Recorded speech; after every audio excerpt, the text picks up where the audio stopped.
Qui est là?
ana am kuy am ana am.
J'avais monsieur Sow. Hein?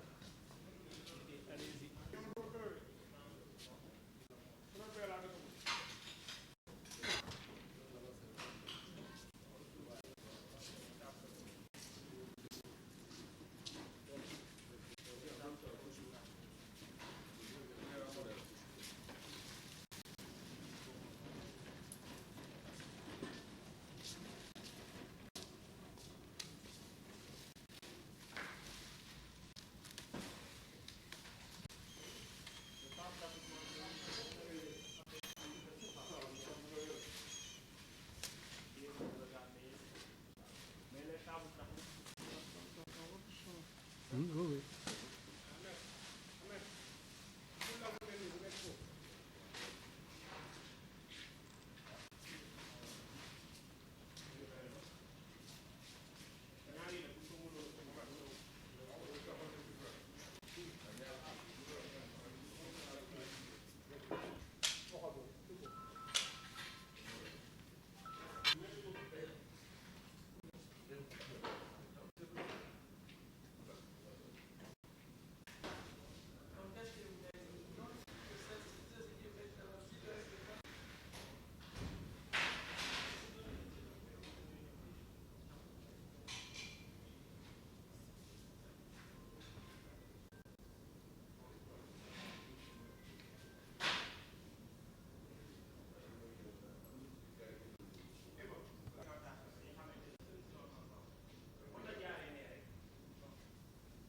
Non, saluez-vous.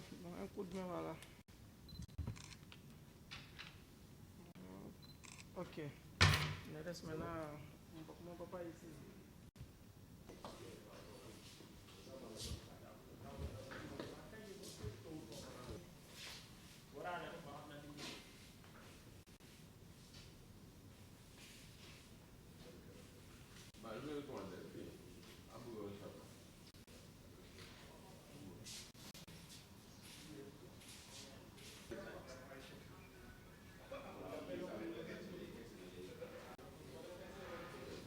Voilà, c'est bon. Non, téye ko téye ko téye ko.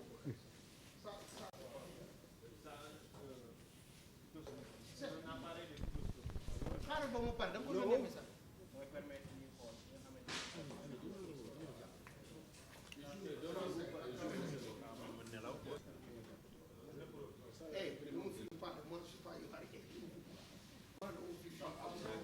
Non, ne le filme pas, comme on discute de... Donc, il faut qu'on casse le chaque mois, chaque semaine. Il est fait. Les appareils sont sur place, ils viennent.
Président, vous êtes...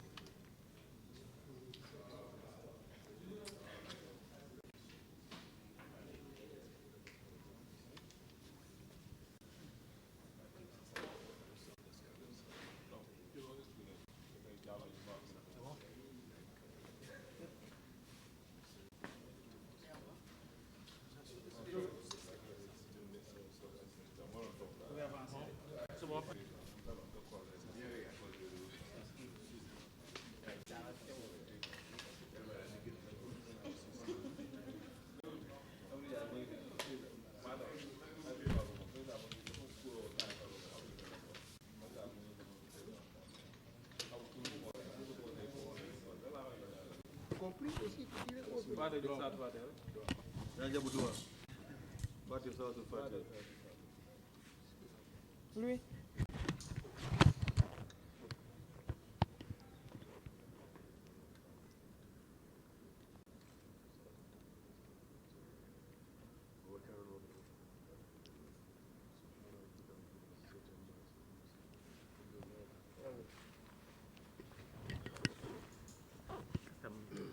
Hum?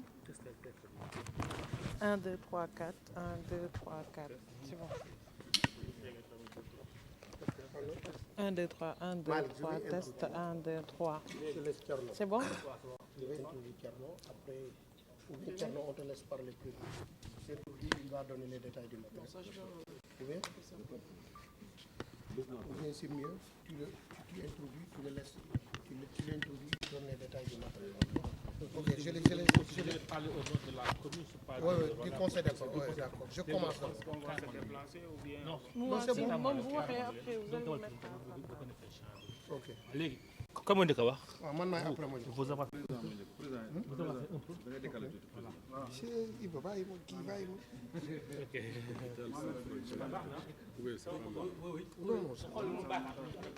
non c'est bon c'est-à-dire ñii ñooy problème parce que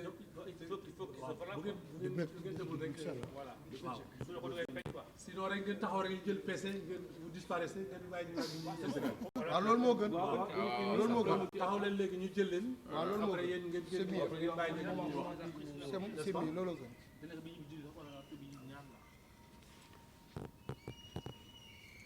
moo gën tey. sinon le matériel bi du feeñ quoi voilà c'est bon parfait. Je vais tout d'abord remercier le Tout-Puissant. Vous présentez d'abord s'il vous plaît, président. Ouais, mais je vais le faire. Laisse-moi au moins. Je sais, je vais le faire. On commence par ça. Ok. On peut recommencer. Oui, allez. Permettez-moi tout d'abord de rendre grâce à Allah, le Tout-Puissant, de nous permettre d'être là aujourd'hui. Comme vous le savez, vous avez vu ce matériel qui est destiné au conseil départemental de Nioro, dont je suis le président. Et c'est la énième fois dont le conseil départemental de Nioro, où les populations de Nioro bénéficient de ces dons de l'organisation de l'ONG, je dirais ASLS, mais avec l'appui de l'hôpital Sans Frontières de la Belgique. Donc avec leur président responsable qui est là, Tcherno, qui va prendre tout à l'heure la parole. Mais comme je vais faire un petit mot, comme on me l'oblige à le faire, vous me le permettez de le faire. Aujourd'hui, on est réunis. Aujourd'hui ici, cette cérémonie est l'occasion pour moi de rappeler que la santé, d'abord, tient une grande place dans la politique du chef de l'État, Macky Sall. Et vous saviez, comme moi, il y a quelques jours, avec l'inauguration de l'hôpital de Sédhiou, et il y a quelques mois avec celui de Kaffrine et d'autres hôpitaux qui ont été installés et d'établissements sanitaires dans le pays. Mais ce qui est important, c'est un renouveau dans le secteur de la santé. Parce qu'on ne peut pas se développer sans la santé et l'éducation, c'est important. Mais aussi de rappeler dans ce domaine qui constitue l'un des objectifs prioritaires de la stratégie de développement du pays. Je veux dire le PSE, la santé occupe une place très importante. C'est important. Aujourd'hui, l'État ne peut pas tout faire. il faut des bonnes volontés comme eux, comme nous tous, essayer d'accompagner l'État. Parce que toujours, vous le savez, il y a des postes de santé qui n'ont pas d'ambulance, qui n'ont pas de lit. Tout ça, l'État ne peut pas le faire. Et je dirais que ce qui est en train de se faire par ces ONG mérite d'être salué par tout le monde. Donc, Thierno, encore une fois de plus, nous saluons toute l'ONG ASLS, de vous dire que on ne peut pas vous remercier assez. Il n'y a que Dieu qui vous paye. Dieu, Inch'Allah, nous le demandons que Dieu vous paiera tout ce que vous faites pour les populations diminuées et pour le Sénégal aussi, en général. Et les matériaux vont être restitués aux hôpitaux qui se trouvent dans la commune de Nioro? Non, dans le département de Nioro. Oui, je suis convaincu que ce matériel permettra de renforcer la capacité du secteur de la santé dans le département de Nioro. On va discuter, comme on le fait toujours, avec le médecin-chef du district, le médecin du centre de santé de Nioro, et les communes aussi, et les maires. Parce que vous savez, la santé est l'une des compétences transférées. On va discuter, on ne peut pas, mais chaque commune, Inch'Allah, aura son lot, et que ce qui ne pourra pas aller du vu, c'est-à-dire, je dirais des ressources humaines, parce qu'il y a des spécialistes que ce que vous voyez, Malik va revenir en présentant le matériel. Ça, on va s'organiser, même au niveau régional, de voir comment utiliser ces machines, parce qu'un poste de santé ne peut pas utiliser toutes ces machines que vous avez vues. Donc on va se concerter, Inch'Allah, mais comme on le fait toujours, on fait une répartition et que les techniciens vont aller dans chaque établissement sanitaire pour voir qu'est-ce qu'on peut installer ici, qu'est-ce qu'on peut installer là-bas. Donc, grosso modo, ça va être une réunion avec le secteur de la santé au niveau départemental, mais aussi avec les maires des communes et tous ceux qui s'activent au niveau de la santé ou autour de la santé au niveau départemental.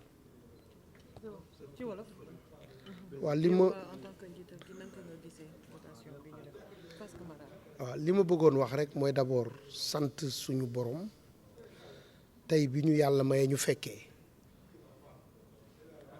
pardon da ngeen ñuy may je peux recommencer mais ñiy wax ak yéen ñuy waxtaan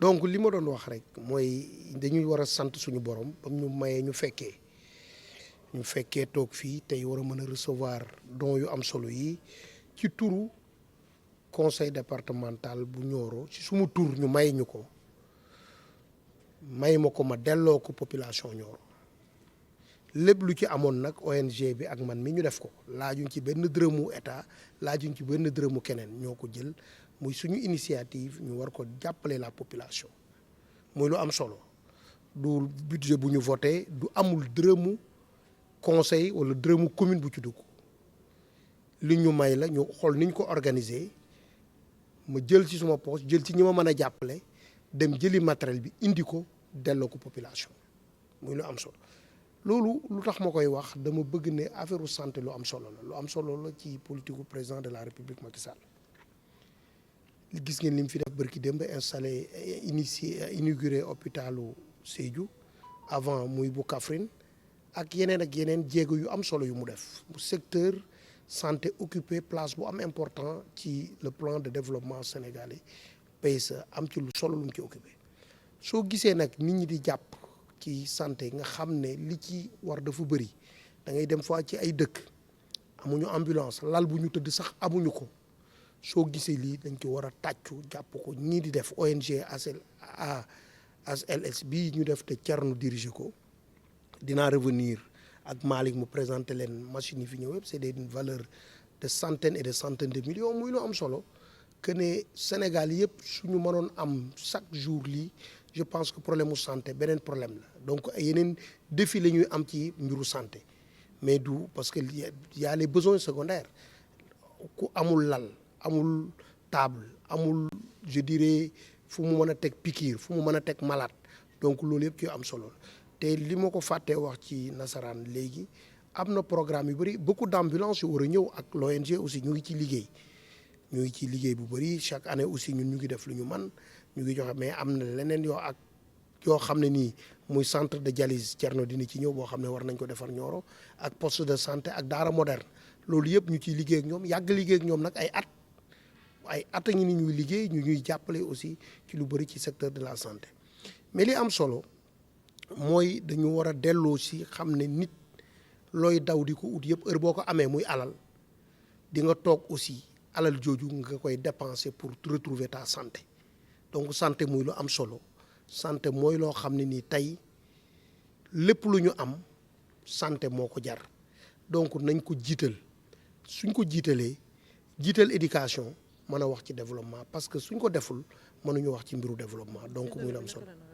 waaw comme li ma wax léegi rek séddale bi fu ñu def dinañu waxtaan ak le médecin chef xool matériel bu ne fan la mën a dem discuter aussi ak maire yi ñu ne communes yi ñu koy may aussi muy am solo mën nañ jël sax tey fa nga dëkk muy Kaolack wala benn université matériel boo xam ne nii ñoo ko gën a yelloo ci Sénégal parce que Sénégal la ko moom mais li ci ëpp solo département Nioro la jëm donc matériel yi am na yoo xam ne nii poste de santé mënu ko utiliser am na loo xam ne centre de santé mënu ko utiliser ci hôpitalu deuxième niveau lay nekk wala yi ñu mel noonu yooyu il faut duñ matériel bu ñu koy téye pour yàq ko Sénégal fu ñu ko mën a utiliser rek dinañ ko fa yóbbu incha allah te it mën nañu romb yoonu Fatick gis benn dëkk boo xam ne ni amuñu sax lal peut-être war nañ ko te ONG bi looloo tax ñu jóg te dinañ leen jàppale ci loolu aussi muy lu am solo. waaw Ali Mané la président l'honorable Ali Mané président conseil départemental Nioro. Merci. Non, vous ne parlez pas wolof, juste français. Par contre, je parle pas bambara. Voilà, c'est bon, voilà. Ok, c'est parfait. Présentez, s'il vous plaît. Je m'appelle Amadou Sow. Je suis le président de l'ONG HLS Humanitaire et représentant de la Fondation pour un monde meilleur de Belgique, en même temps HSF, Hôpital sans frontières de Belgique. Okay. Vous êtes aujourd'hui, vous êtes venu faire des dons au département de Nioro. Vous pouvez revenir sur... Tout d'abord, je remercie le bon Dieu qui nous a donné l'occasion d'assister à cette cérémonie de remise officielle de ce don de matériel au bénéfice de Nioro Dirip par le biais du président du conseil départemental, M. Ali Mané. Je remercie beaucoup M. Mané pour l'engagement qu'il a pour la population. Ce n'est pas la première fois, ni deuxième, ni troisième fois qu'il se met à travailler avec nous à des moments difficiles, bien qu'il est très occupé, on sait surtout maintenant avec toutes les responsabilités qu'il a, personnelles et gouvernementales, mais il est tout le temps disponible. Vraiment, j'aimerais que beaucoup de gens limitent le pays à beaucoup de... On a vu les réalisations de postes de santé, des grands hôpitaux, mais mal équipés, il faut le dire. Alors, avec Ali, ce qu'on a pu faire en laps de temps, j'aimerais que beaucoup de gens regardent qu'ils fassent la même chose, pour une simple raison. Le Sénégal, c'est pour tout le monde. Que vous soyez dans le gouvernement ou vous soyez hors du gouvernement, vous êtes dans les ONG, associations ou volontaires, comme M. Malik qui est là derrière moi, qui prend tout son temps à venir. À chaque fois qu'on a des matériels, il vient, après la descente de son travail, il s'occupe de ça. Donc, vraiment, il faut le remercier. Sans oublier, et je vais remercier les autorités sénégalaises, du président de la République jusqu'au ministère de la Santé, le ministère des Finances, le service de douane qui nous ont beaucoup aidés dans ces démarches qui ont vraiment fonctionné. Et ça nous a évité de faire des dépenses inutiles. Je reviens encore sur Ali. Je l'appelle Ali affectueusement parce que c'est un frère et je suis plus âgé que lui. Alors, les dépenses qu'il fait pour l'acheminement de ces matériels, ce qu'on appelle nous les ramassages, récoltes et rassemblages et conditionnement, jusqu'à ici les frais de douane, les transports jusqu'aux destinations et le dispatching bien sûr, c'est énormément de millions, c'est beaucoup de millions.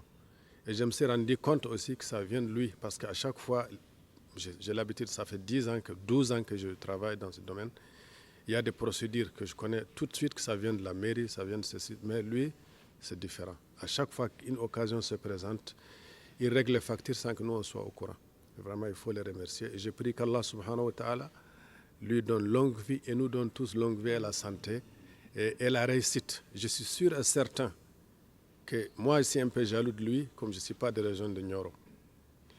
Alors, si le côté de Saint-Louis, dont je suis natif, je suis originaire de Ngandon, Ndjoudum, s'ils pouvaient faire la même chose, vraiment, ça va me faire plaisir. Si vous regardez d'ici, peu de temps, Nioro va changer complètement le visage. Et ça a déjà commencé. Vous voyez les appareils qui sont là. Quand je vis les matériels, de toute façon, le technicien va vous donner plus de détails. Mais je sais qu'il a vraiment révolutionné son département. Et j'aimerais que tout le monde fasse la même chose. Donc, avant de terminer, je vais remercier infiniment Hôpital Sans Frontières de Belgique et tous les volontaires de l'organisme, de HSF. Je remercie aussi le président de la Fondation Monde Meilleur, M. Yves Bodson, et toute son équipe. Je ne peux pas les remercier assez. Vraiment, si vous avez une question. Avant même qu'il soit maire, avant qu'il soit député ou président, il était maire de Paoskoto. On a déjà travaillé sur la mairie de Paoskoto. À chaque fois qu'une occasion se présente, je vous assure que parfois c'est des petits messages qu'on s'en va. Ce n'est pas les appels. Il n'a pas le temps.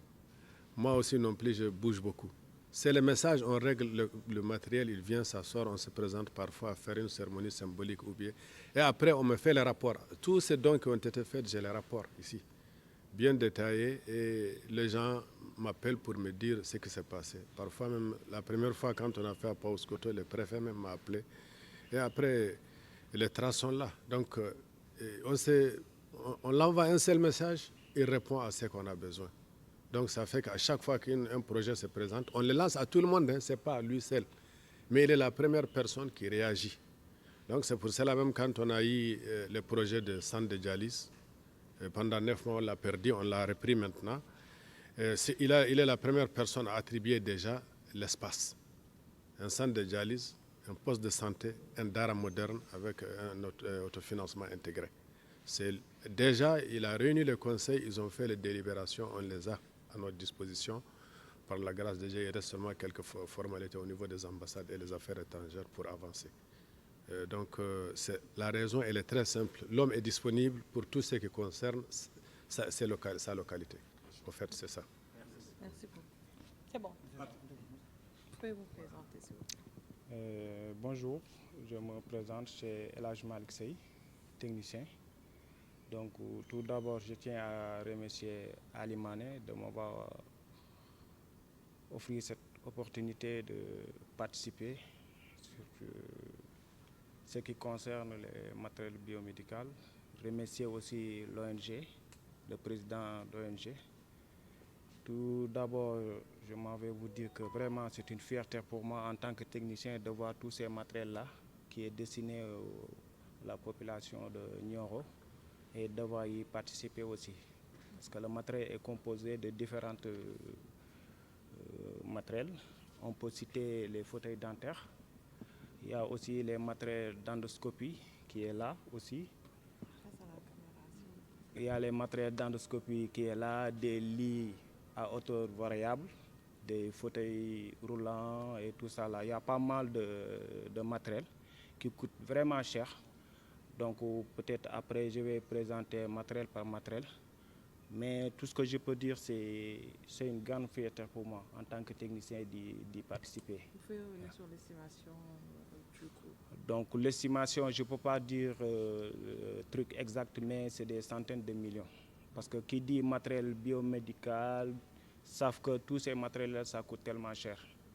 Donc c'est des valeurs qu'on ne peut pas dire comme ça, mais c'est des centaines de millions.